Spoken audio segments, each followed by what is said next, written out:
Well, that's a lot of enthusiasm. Come on, guys. Given while we're here and given a beautiful day like this, how can we not be absolutely ecstatic, ladies and gentlemen? I'm delighted to be here with my friend and my colleague. We were actually sworn in about a month apart, and we have worked so closely together. And he's fun to work with. He's innovative. He's got a vision, and I've just watched the county grow under his leadership.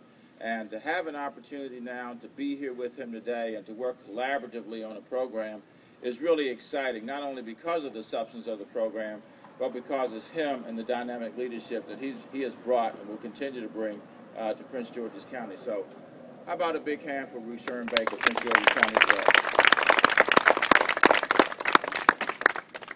It's also wonderful to be here with NeighborWorks and to be here with my longtime dear friend, Jim Dickerson, who really is one of the icons in the city. Sometimes organizations are synonymous with people, and this is a case where you have it. Jim Dickerson and Manna are frankly synonymous with one another, and he's a man who not only has the expertise around how we deal with the complex arena of affordable housing, but he brings his heart to it. Jim, I want to thank you for who you are and your continued contribution to our great city. And after meeting the county exec today, if he tries to get you to come out and work in Prince George's County, immediately turn him down. We need you in D.C., Jim.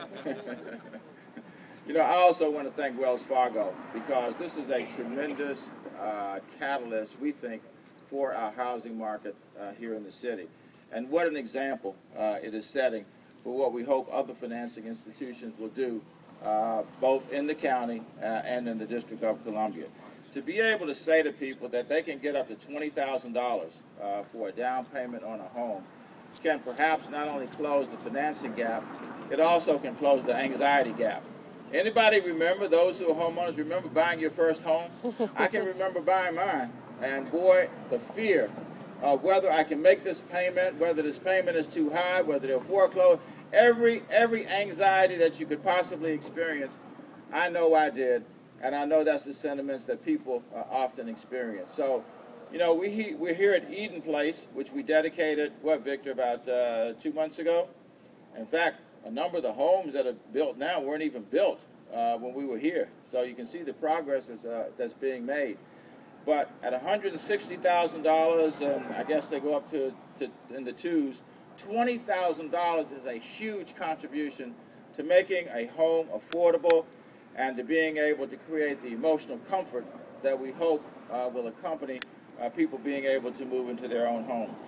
One of the things that I set 4 or 5 priorities when I came into office around fiscal stability, around public safety, around education, and around jobs and economic development. And an overarching issue in every one of those is housing. And that is a difficult problem for every jurisdiction in America to grapple with, especially given the housing crisis that our nation has experienced over the last 6 or 7 years. But this is the kind of effort that Wells Fargo is making.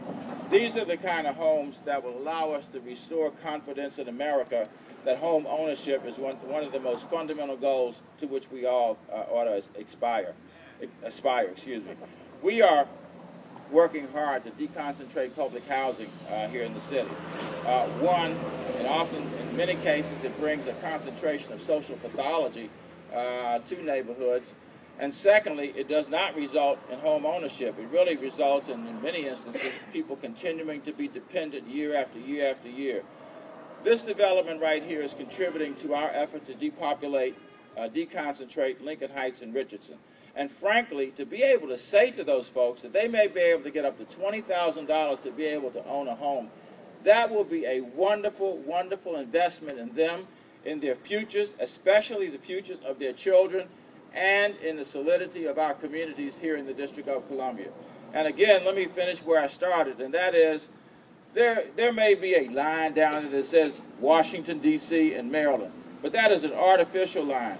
Both of us know, the county executive and I both know, that we're working with people, that we have constituents who have very similar needs.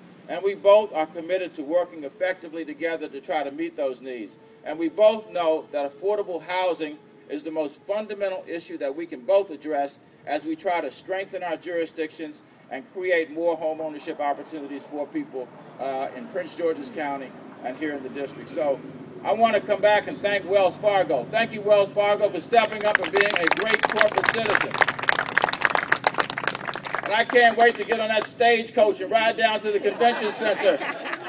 It was October 5th and 6th as we kick this off. And we hope not only will, $7 million, you do the math, do the arithmetic.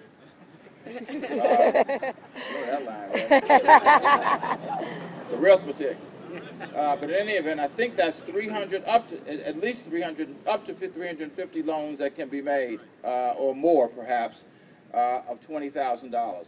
That is a beginning, a wonderful beginning, and I challenge the rest of our financial institutions to step up and match what Wells Fargo has done in this courageous step forward. Thank you all very much.